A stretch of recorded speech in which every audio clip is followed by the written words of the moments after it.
সে তো ছিল আজকে খিচুড়ি খাওয়ার, কিন্তু যা আমাদের ঘরে কেউ খায় না, তার জন্য যে ঢ্যাঁড়স বানাচ্ছি।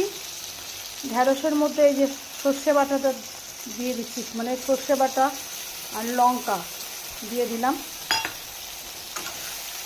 আজকের মেনুতে থাকছে এইটা একটা মাখামাখা করে করব। আর থাকছে আর একটা জিনিস, পানির। আমি একদম পছন্দ করি না, এই যে পানির ভেজে নিয়েছি পনিরগুলো, আর এই যে আলু আর এই যে মশলা। তো ইনগ্রেডিয়েন্টসটা দেখিয়ে দিলাম। এটা বানানোটা আমি যদি কমেন্ট করেন, তো আপনারা লাইক কমেন্ট করেন, তাহলে আমি বানানোটা দেখাবো। সবাই ভালো থাকবেন, সুস্থ থাকবেন। ব্যাস, টাটা।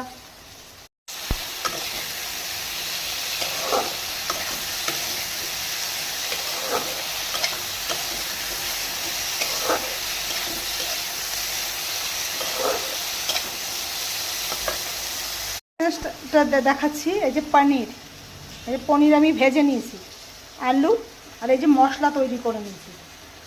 কে ভালো, আমি একদম একদম লাইক করি না, কিন্তু করতে হবে, যেহেতু আমার ফ্রিজে ছিল, তাই আমরা করতে হবে। যে ইনগ্রেডিয়েন্টসটা দেখিয়ে দিলাম, এই যে পনির আর আলু আর মশলা।